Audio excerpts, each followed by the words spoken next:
जय श्री कृष्णा चैतन्य प्रभु नित्यानंद श्री अद्वैत गदाधर श्रीवासादि गौर भक्तवृंद। हरे कृष्णा कृष्ण कृष्ण हरे हरे, हरे राम राम राम हरे हरे। श्रील प्रभुपाद की जय। श्रीमद् भागवतम स्कंद क्रमांक 1 अध्याय क्रमांक 9 भीष्मदेवांचे महानिर्वाण। श्लोक क्रमांक 1। सूत उवाच इति भीत प्रजाद्रोहात् सर्वधर्म विवित्सया ततो विनशनं प्रागाद यत्र देवव्रतो पतत। सूत गोस्वामी म्हणाले, कुरुक्षेत्राच्या रणभूमीवर झालेल्या अतोनात मनुष्यहानीमुळे अंतःकरणात भय उत्पन्न झालेले युधिष्ठिर महाराज पुन्हा त्या रणक्षेत्राकडे गेले। तेथे भीष्मदेव शरशय्येवर मृत्यूची प्रतीक्षा करीत होते। तात्पर्य: या 9व्या अध्यायात भगवान श्रीकृष्णांच्या इच्छेवरून भीष्मदेव युधिष्ठिर महाराजांना आपल्या विहित कर्तव्यांचे ज्ञान करून देतील। या मर्त्य जगाची सीमा सोडण्यापूर्वी भीष्मदेव भगवान श्रीकृष्णांची प्रार्थना करतील आणि भौतिक कर्तव्यांच्या बंधनातून मुक्त होतील।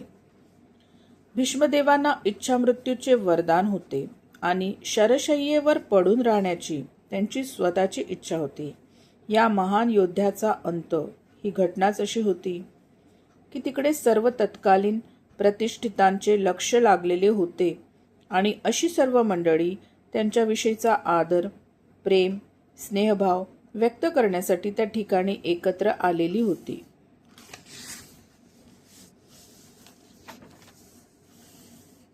श्लोक क्रमांक 2।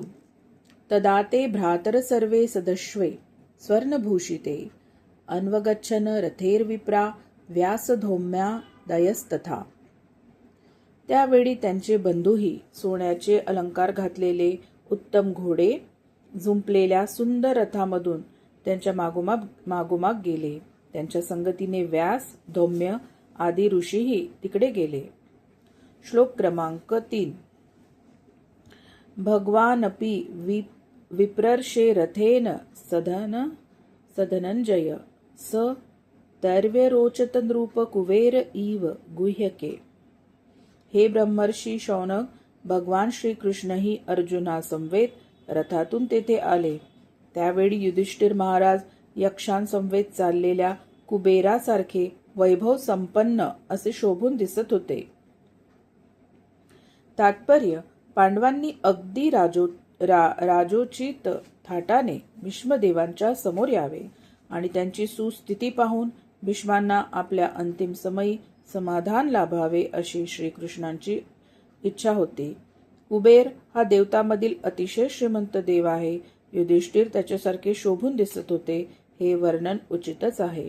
श्रीकृष्णांच्या संगतीने मिरवत येणे हे युधिष्ठिरांच्या राजेश्वर्याला योग्यच होते। श्लोक क्रमांक 4।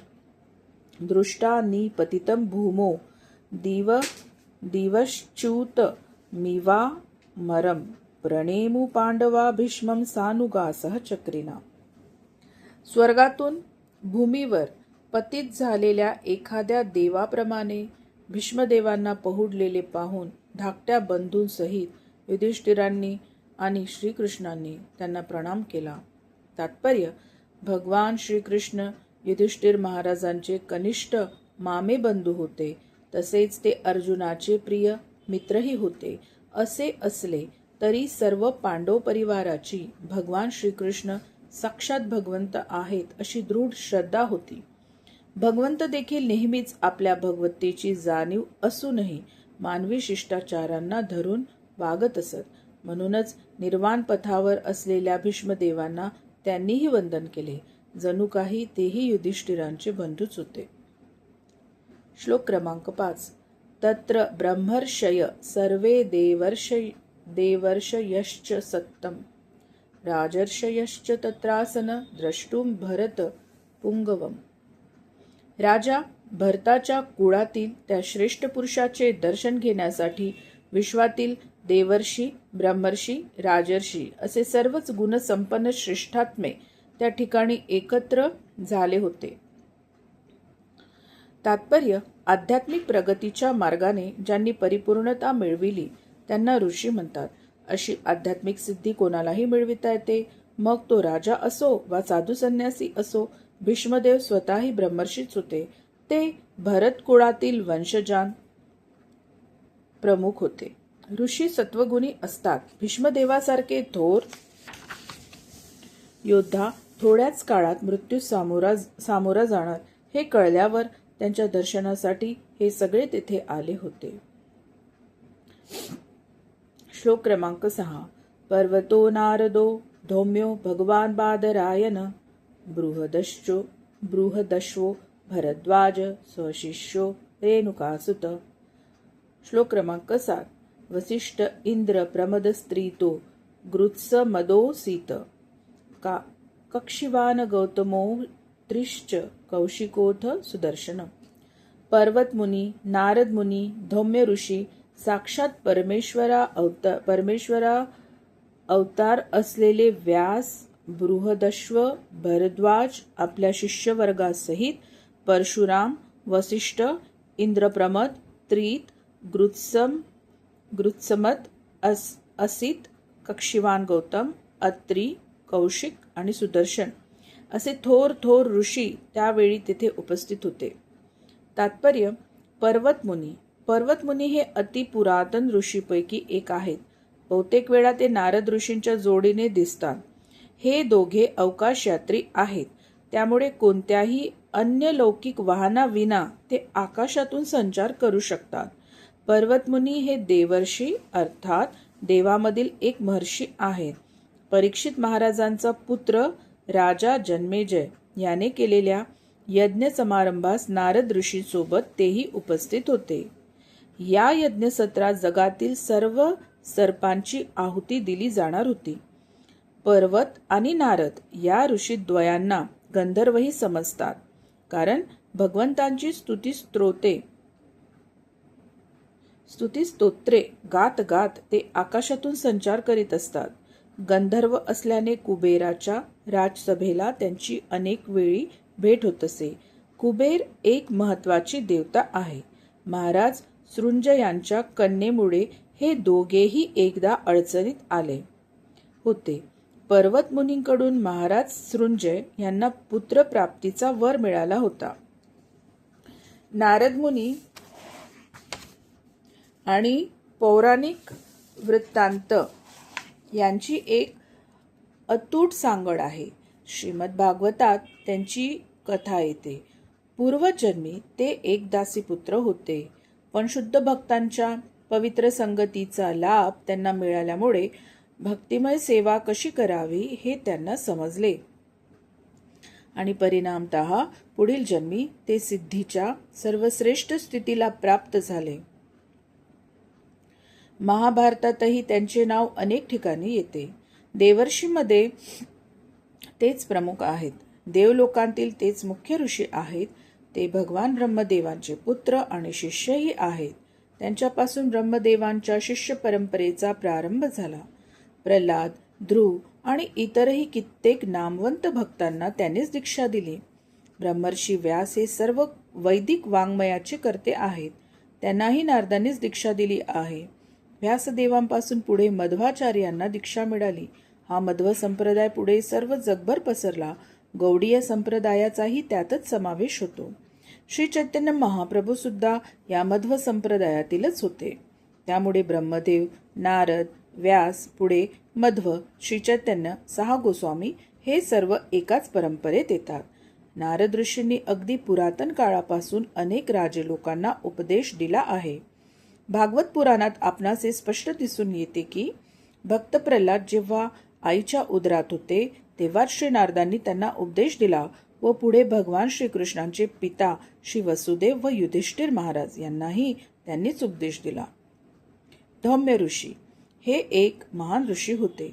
यांनी यत्कोचक तीर्थावर अतिशय कठोर तपश्चर्या केली होती. पांडवांचे राजपुरोहित म्हणून त्यांची नेमणूक झाली होती. पांडवांच्या अनेक धर्मकृत्यामध्ये त्यांनी पुरोहित म्हणून भागही घेतला. द्रौपदी आणि पांडवांच्या वांगनिश्चयाच्या वेळी ते उपस्थित होते. पुढे पुढे पांडवांच्या वनवासातही ते त्यांच्यासोबत होते. पांडव जेव्हा संकटात सापडत वा गोंधळून जात तेव्हा ते त्यांना समुपदेश देत. अज्ञातवासाचे वर्ष कसे काढावे यासंबंधी त्यांनीच पांडवांना बहुमोल उपदेश केला आणि त्याचे तंतोतंत पालन करूनच पांडवांनी आपले अज्ञातवासाचे वर्ष काढले.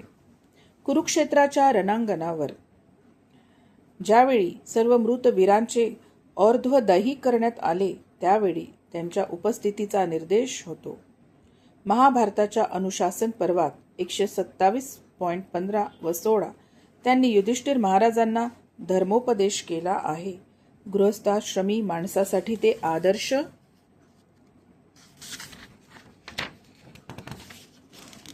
पुरोहित होते. योग्य धर्ममार्ग कोणता यासंबंधी पांडवांना त्यांनी वेळोवेळी उचित मार्गदर्शन केले. गृहस्थाने आपले आश्रमधर्म कसे आचरावेत अथवा आपापल्या वर्ण जातीला अनुसरून व्यावसायिक कर्तव्ये कशी करावीत याचे मार्गदर्शन करणे हेच पुरोहिताचे कार्य असते. कुलपुरोहित आणि पारमार्थिक गुरु यात जवळजवळ काहीच अंतर नसते. ऋषी, साधू संत आणि ब्राह्मण हे तर याच कार्यासाठी असतात. बादरायण व्यासदेव यांना कृष्ण द्वैपायन, सत्यवतीसूत, पाराशर्य, पराशरात्मज, बादरायण, वेदव्यास इत्यादी नावांनी ओळखले जाते. थोर मुनिवर्य पराशर व सत्यवती यांचे ते पुत्र होत. पुढे थोर सेनापती पितामह भीष्म यांचे वडील महाराज शंतनू यांच्याशी सत्यवतीचा विवाह झाला. व्यासांचा जन्म त्यापूर्वीचा होय. नारायणांचे ते एक प्रभावी अवतार होते. वैदिक परंपरेतील सर्व ज्ञान त्यांनी जगात प्रसूत केले. त्यामुळे वैदिक वाङ्मयाच्या पठनापूर्वी, विशेषतः पुराणांच्या पठनापूर्वी त्यांना आदरपूर्वक वंदन करतात. श्रील शुकदेव गोस्वामी हे त्यांचे पुत्र. वैशंपायनादी ऋषी हे त्यांचे शिष्य. त्यांना व्यास महर्षींनी विविध वेदशाखा उपदेशिल्या. महाभारत या श्रेष्ठ महाकाव्य ग्रंथाचे ते कर्ते आहेत. तसेच इंद्रियातील साक्षात ज्ञान देणारे भागवत पुराण याचेही तेच कर्ते होत. वेदांत सूत्रे अथवा बादरायण सूत्रे या नावाने ओळखल्या जाणाऱ्या ब्रह्मसूत्रांची रचना त्यांनीच केली. त्यांच्या कठोर तपश्चर्येमुळे सर्व ऋषीमध्ये त्यांना श्रेष्ठ समजून बहुमान दिला जातो. कलियुगात लोकांचे कल्याण व्हावे यासाठी महाभारत लिहिण्याची त्यांना प्रेरणा झाली. पण त्यासाठी त्यांनी सांगितलेले लिहून घेणारा तशाच योग्यतेचा कोणी लेखक हवा ना. त्यासाठी ब्रह्मदेवांच्या आज्ञेवरून श्री गणपतींनी त्यांचे व्याख्यान लिहून घेण्याचे कार्य स्वीकारले. परंतु अशी अट घातली की सांगता सांगता व्यासदेवांनी मध्ये क्षणभरही थांबता कामा नये. अशा प्रकारे व्यासदेव आणि श्री गणेश यांच्या संयुक्त प्रयत्नाने महाभारताची रचना करण्यात आली. सत्यवतीचा विवाह पुढे शंतनूशी झाला. हे वर आलेच आहे. महाराज शंतनूची प्रथम पत्नी गंगा हीच पासून त्यांना श्री भीष्मदेव हे ज्येष्ठ चिरंजीव झाले. सत्यवतीची आज्ञा आणि जोडीने भीष्मदेवांची ही विनंती यामुळे व्यासांनी धृतराष्ट्र, पांडू आणि विदुर या 3 तेजस्वी मुलांची उत्पत्ती केली. कुरुक्षेत्रातील युद्धानंतर अन सर्व योद्ध्याच्या निधनानंतर व्यासदेवांनी महाभारताची रचना केली. परीक्षित महाराजांचे पुत्र जन्मेजय यांच्या राजसभेमध्ये त्यांचे प्रथम पठण झाले. बृहदश्व एक प्राचीन मुनी हे युधिष्ठिर महाराजांना वारंवार भेटत असत. त्यांची व युधिष्ठिर महाराजांची प्रथम भेट काम्य वनात झाली. तेव्हा यांनी महाराजा नळाची हकीकत सांगितली. महाराज नल आणखीही एक बृहदश्व आहेत. ते इक्ष्वाकू वंशातील होते. महाभारत वनपर्व 209.4 आणि 5. भरद्वाज प्रख्यात सप्तर्षीपैकी एक हे अर्जुनाच्या जन्मप्रसंगी उपस्थित होते. या सामर्थ्यवान ऋषींनी कित्येक वेळी गंगातटी अत्यंत कठोर तपाचरण केले. प्रयागधाम येथे त्यांच्या आश्रमाचे स्थान अजूनही प्रसिद्ध आहे. असे समजते की हे ऋषी एकदा गंगा स्नानास गेले असता तेथे घृताची या स्वर्गातील सुंदर अप्सरेची भेट झाली. त्यामुळे यांचे वीर्यस्खलन झाले, जे एका मातीच्या घटात जतन करण्यात आले आणि त्यातून द्रोणाचार्यांचा जन्म झाला. अशा प्रकारे द्रोणाचार्य हे भरद्वाज मुनींचे पुत्र ठरतात. दुसऱ्या काहींच्या मते द्रोणाचार्यांचे पिता भरद्वाज हे महर्षी भरद्वाजांपेक्षा निराळे आहेत. ते ब्रह्मदेवाचे शिष्य होते आणि कुरुक्षेत्राच्या रणांगणावर त्यांनी द्रोणांची भेट घेऊन हे युद्ध थांबविण्याची विनंती केली होती. रेणुकासूत परशुराम महर्षी जमदग्नी व त्यांची पत्नी रेणुका यांचे हे पुत्र, म्हणून त्यांना रेणुकासूत म्हणतात. ते भगवंतांचे शक्त्यावेश अवतार होते. त्यांनी 21 वेळा सर्व क्षत्रियांचा संहार केला होता. क्षत्रियांच्या रक्ताने त्यांनी आपल्या पितरांचे तर्पण केले. पुढे त्यांनी महेंद्र पर्वतावर कठोर तपश्चर्या केली. क्षत्रियांकडून सर्व पृथ्वी जिंकून घेऊन त्यांनी ती कश्यप ऋषींना दान दिली. द्रोणाचार्य हे ब्राह्मण म्हणून परशुरामांनी त्यांना धनुर्वेद म्हणजेच युद्ध कौशल्य शिकविले. युधिष्ठिर महाराजांच्या राज्याभिषेकाप्रसंगी ते उपस्थित होते. अन्य ऋषींसोबत त्यांनी त्या समारंभात भाग घेतला होता. परशुराम इतके दीर्घायू आहेत की त्यांची भगवान श्रीराम व भगवान श्रीकृष्ण या 2 भिन्न अवतारांशी भेट झाली होती.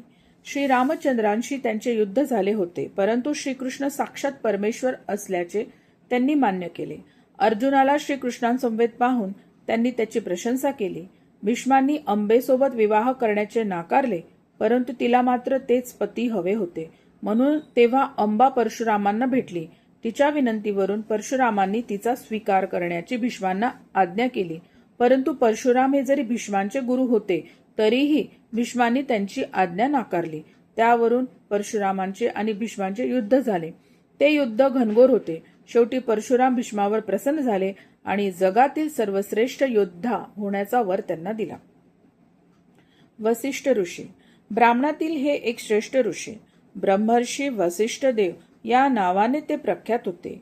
रामायण आणि महाभारत काळातील हे प्रमुख व्यक्तिमत्व आहे. भगवान श्री राम प्रभूंचा राज्याभिषेक समारंभ त्यांच्या करवीत संपन्न झाला. कुरुक्षेत्रातील रणसंग्रामावेळी ते उपस्थित होते. स्वर्ग, मृत्यू, पाताळ आदी सर्व लोकात त्यांचा संचार असे. हिरण्यकश्यपूचा इतिहासाशीही त्यांचे नाव जुळलेले आहे. हिरण्यकश्यपूच्या इतिहासाशीही त्यांचे नाव जुळलेले आहे. वसिष्ठ व विश्वामित्र यांच्यात मोठे वैमनस्य होते. विश्वामित्रांना वसिष्ठांकडील कामधेनू सर्व इच्छा पूर्ण करणारी गाय हवी होती. वसिष्ठांनी ती देण्यास नकार दिला. यामुळे क्रोध येऊन विश्वामित्रांनी वसिष्ठांचे 100 पुत्र मारले. तथापि ब्राह्मण धर्मास अनुसरून वसिष्ठांनी त्यांचे सर्व अपराध सहन केले. विश्वामित्रांचा छळ असह्य झाल्याने वसिष्ठांनी आत्महत्या करण्याचे प्रयत्न केले, परंतु ते सर्व असफळ झाले. त्यांनी एका कड्यावरून उडी मारली, परंतु कड्याखालील दगडाचे रूपांतर कापसाच्या ढिगात झाले. त्यामुळे ते वाचले. त्यांनी सागरात उडी मारली, परंतु सागराच्या लाटांनी त्यांना तटावर आणले. त्यांनी नदीत उडी घेतली, परंतु नदीनेही त्यांना तीरावर आणून सोडले. या प्रकारे त्यांचे आत्महत्येचे सर्व प्रयत्न विफल झाले. तेही सप्तर्षीमधील एक ऋषी आहेत. त्यांच्या पत्नीचे नाव अरुंधती. तिच्या नावाचा एक ताराही आहे. इंद्रप्रमद आणखी एक प्रसिद्ध ऋषी होते. त्याच्यानंतर त्रित. प्रजापती गौतमांच्या 3 पुत्रांपैकी हे सर्वात कनिष्ठ पुत्र त्रित. यांच्या वडील बंधूंची नावे एकत आणि द्वित अशी होती. हे सर्वच बंधू थोर ऋषी होते. ते धर्माचरणाचे अत्यंत कठोरपणे पालन करीत असत. स्वतःच्या कठोर तपश्चर्येने त्यांनी ब्रह्मलोकात स्थान मिळविले होते. एकदा त्रित मुनी विहिरीत पडले होते. या त्रित मुनींनी अनेक यज्ञ संपादन केले होते. इतर अनेक ऋषीप्रमाणेच मृत्यूशय्येवरील भीष्मांना अभिवादन करण्यासाठी ते आले होते. वरुण लोकातील 7 प्रमुख ऋषींमध्ये त्यांचा समावेश होतो. ते जगाच्या पश्चिमेकडील देशातून आले होते. त्यावरून ते आजच्या युरोपीय देशातील असणे संभाव्य वाटते. त्या काळी सर्व जगात वैदिक संस्कृती नांदत होती. गृत्समत स्वर्गातील ऋषीपैकी एक ऋषी. इंद्राचे अतिशय जवळचे स्नेही. त्यांची थोरवी बृहस्पती समान होती. ते नेहमीच युधिष्ठिर महाराजांच्या राजसभेस भेट देत असत. विश्वांच्या निर्वाण प्रसंगीही ते उपस्थित होते. युधिष्ठिर महाराजांना अनेक वेळी त्यांनी पराक्रमाच्या कथा सांगितल्या. ते वीतहव्यांचे पुत्र होते आणि रूपाने अगदी इंद्रासारखे दिसत. कित्येक वेळी इंद्रशत्रूंची त्यामुळे फसगत होई व इंद्राऐवजी ते यांनाच पकडीत. ते ऋग्वेदावरील एक महापंडित होते, त्यामुळे त्यांना ब्राह्मण समाजात अतिशय मान होता. ते अखंड ब्रह्मचारी होते. कोणत्याही अर्थाने पाहता ते महासामर्थ्यशाली होते. असित ऋषी या नावाचा एक राजाही होऊन गेला, पण येथे ज्यांचा उल्लेख आहे ते असित देवल ऋषी होत. ते एक तत्कालीन महान संत होते. त्यांनी महाभारतातील 15 लाख श्लोक आपल्या पित्याला समजावून सांगितले होते. महाराज जन्मे जयाच्या सर्पसत्रातील तेही एक अधिकारी होते. युधिष्ठिरांच्या राज्याभिषेक प्रसंगी अनेक ऋषींसोबत तेही उपस्थित होते. युधिष्ठिरांना अंजन पर्वतावर त्यांनी उपदेश दिला होता. ते एक थोर शिवोपासक होते. कक्षीवान ऋषी गौतम मुनींचे पुत्र आणि महर्षी चंड कौशिक यांचे पिता. युधिष्ठिरांच्या राजसभेचे ते एक सदस्य होते. अत्रि ऋषी हे महान ब्रह्मर्षी ब्रह्मदेवांचे मानसपुत्र होत. ब्रह्मदेवांचे सामर्थ्यच एवढे प्रचंड की मनात पुत्रासाठी केवळ संकल्प केल्यानेही त्यांना पुत्र लाभ होई. हे ब्रह्मदेवांच्या 7 मानसपुत्रांपैकी एक आणि 7 श्रेष्ठ ब्रह्मर्षीपैकी एक होत. त्यांच्याच वंशात प्रचे त्यांचा जन्म झाला. अत्रि मुनींना 2 क्षत्रिय पुत्र होते. ते पुढे राजे झाले. अर्थम राजा हा त्यापैकी एक. यांची गणना 21 प्रजापतीमध्ये होते. अनसुया ही त्यांची पत्नी.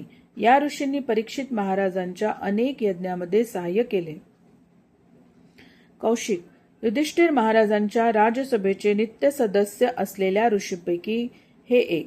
काही वेळी भगवान श्रीकृष्णांशीही त्यांची भेट झाली आहे. याच नावाने अन्य कित्येक ऋषीही आहेत. सुदर्शन देवादिदेव भगवान श्रीकृष्ण विष्णू यांनी हे चक्र आपले शस्त्र म्हणून स्वीकारले आहे. हे शस्त्र अतिशय परिणामकारक आहे. याचा प्रभाव ब्रह्मास्त्र किंवा तत्सदृश घातक शस्त्रांपेक्षा कितीतरी अधिक आहे.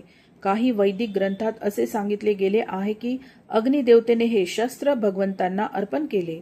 ज्याप्रमाणे भीष्मक महाराजांनी आपली कन्या रुक्मिणी श्रीकृष्णांना अर्पण केली, त्याप्रमाणे अग्निदेवांनी हे शस्त्र भगवंतांना अर्पण केले. भगवान भक्तांकडून अशा भेटी स्वीकारतात. मूलतः सर्व काही त्यांचीच संपत्ती आहे. महाभारतातील आदी पर्वात या शस्त्राचे विस्तृत वर्णन आले आहे.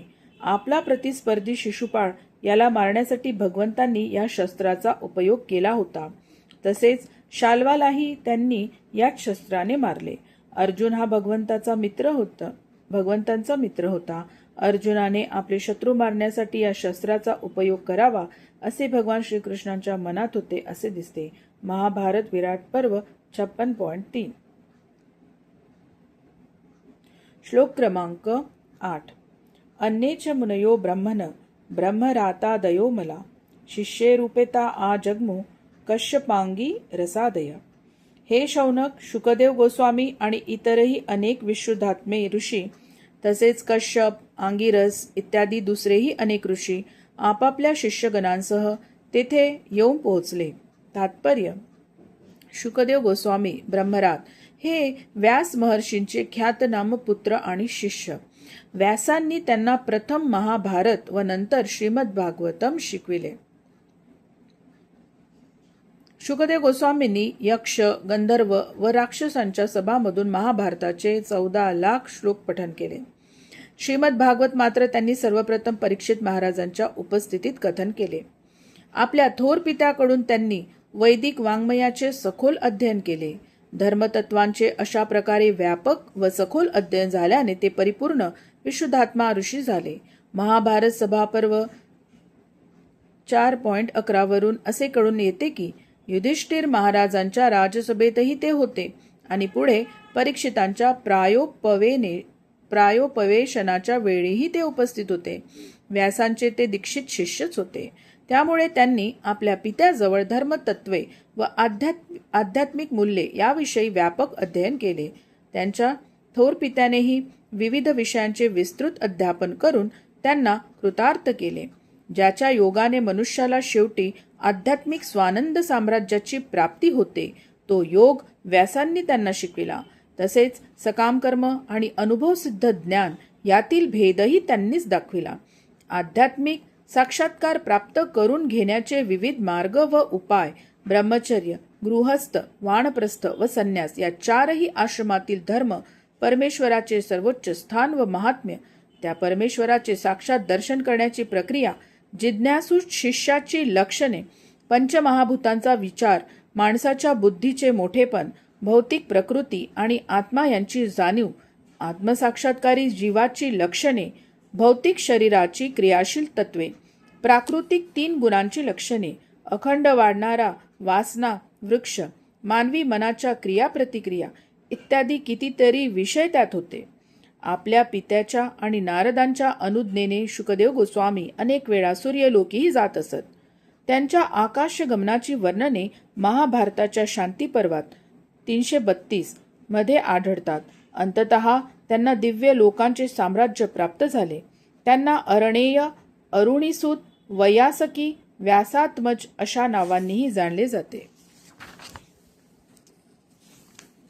कश्यप ऋषी प्रजापती मरीचीचे पुत्र आणि दक्ष प्रजापतीच्या जावयांपैकी एक.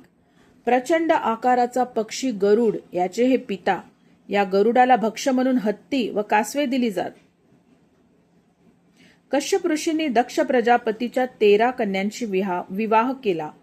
त्यांची नावे अशी: अदिती, दिती, दनु, काष्ठा, अरिष्टा, सुरसा, इला, मुनी, क्रोध, वशा, ताम्रा, सुरभी, सरमा आणि तिमी. या स्त्रियांपासून त्यांना पुष्कळ मुले झाली. त्यात देव व दानव यांचा समावेश होतो.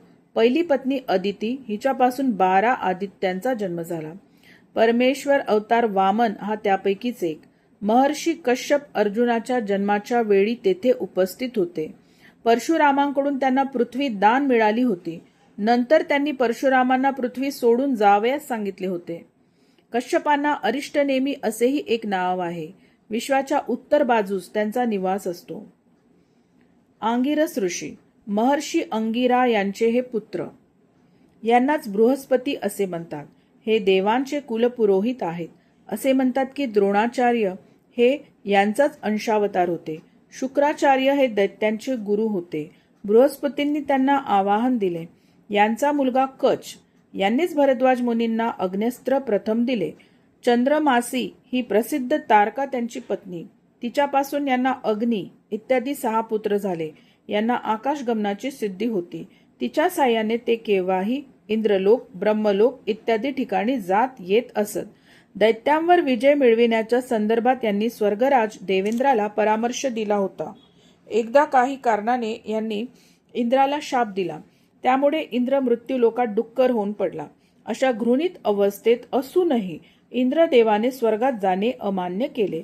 एका डुक्कराला सुद्धा इहलोकीचे जीवन सोडून स्वर्गाचे राज्य देखील नकोसे वाटावे अशी इहलोकीची माया प्रबळ आहे. असो, बृहस्पती हे विविध लोकातील रहिवाशांचे पुरोहितही होते. श्लोक क्रमांक 9. तान समेतान महाभागानुपलभ्य वसुत्तम पूजयामास धर्मज्ञो देशकाल विभागवित. अष्टवसूंमधील श्रेष्ठ असलेल्या भीष्मदेवांनी तेथे आलेल्या श्रेष्ठ व शक्ती संपन्न ऋषींचे स्वागत करून त्यांचे आदर आतिथ्य केले. कारण देशकाल परत्वे असलेली सर्व धर्मतत्वे त्यांना पूर्णपणे माहीत होती. तात्पर्य: मर्मज्ञ धर्मवेत्याला धर्मतत्वे कालपरत्वे चपखलपणे कशी वापरावयाची याचे पूर्ण ज्ञान असते. जगातील सर्वच श्रेष्ठ आचार्य, धर्मगुरू वा सुधारकांनी आपले इच्छित कार्य धर्मतत्वांची देशकालानुरूप मांडणी करूनच सिद्धीस नेले आहे. जगाच्या वेगवेगळ्या भागात वेगवेगळे वातावरण आणि परिस्थिती असते. जर एखाद्याला ईश्वराचा संदेश सांगण्याचे कार्य करावयाचे असेल तर त्याने सर्व गोष्टी देशकालाशी जुळवून घेण्यात कुशल असले पाहिजे. श्री भीष्मदेव भक्ती मार्गाचे शिक्षण देणाऱ्या 12 महाजनांपैकी एक होते. म्हणून विश्वाच्या सर्व भागातून त्यांच्या मरणशय्येजवळ आलेल्या सर्व शक्ती संपन्न साधूंचे ते स्वागत व आदर सत्कार करू शकले. त्यावेळी ते स्वतः त्यांचे स्वागत व सत्कार करण्यास निश्चितपणे अक्षम होते, कारण ते त्यांच्या निवासस्थानी नव्हते आणि शरीराने नित्याप्रमाणे आरोग्य संपन्न स्थितीतही नव्हते, परंतु शांत मनाच्या कार्यक्षमतेमुळे ते सक्षम होते. म्हणूनच अंतःकरणपूर्वक स्वागत वचने ते उच्चारू शकले आणि त्यामुळे आलेल्या सर्वांचे स्वागत झाले. मनुष्य काया वाचा मनाने कर्तव्य करतो. भीष्मदेवांना या शक्ती योग्य स्थळी उपयोगात कशा आणावयाच्या याची जाणीव होती. त्यामुळेच शरीराने दुर्बळ असूनही त्यांना सर्वांचे स्वागत करण्यात काहीही अडचण आली नाही.